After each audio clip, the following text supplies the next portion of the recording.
révoltant, cynique, immoral. C'est ce qu'on entend évidemment aujourd'hui. En même temps, est-ce qu'on peut vraiment attendre autre chose de la part de ce mouvement Hamas? Non, absolument pas. Et d'ailleurs, c'est pas nouveau. Juste pour reprendre ce qu'a dit la journaliste tout à l'heure, c'est même pas 15 mois, c'est-à-dire que ça fait 15 ans que ça dure.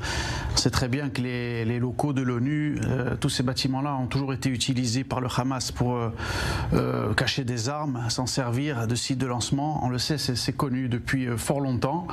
Le Hamas n'a que faire des otages, bien évidemment. On a vu la cruauté, ils en ont tué des dizaines le 7 octobre, ils en ont tué après aussi le 7 octobre, dizaines d'otages. Donc bien entendu qu'ils n'ont aucun souci de la condition des otages, mais c'était une stratégie bien entendu, parce qu'on imagine le cas où David, où il y aurait eu une frappe israélienne et que des terroristes auraient été tués à cet endroit-là.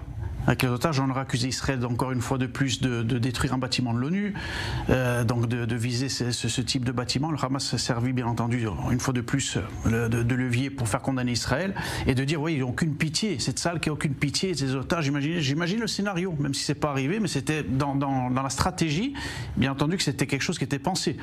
Parce qu'ils vont loin, comme nous on peut essayer de trouver des solutions. C'est planifié. C'est planifié, toujours de se dire il peut y arriver cette situation-là, comme ça va nous servir.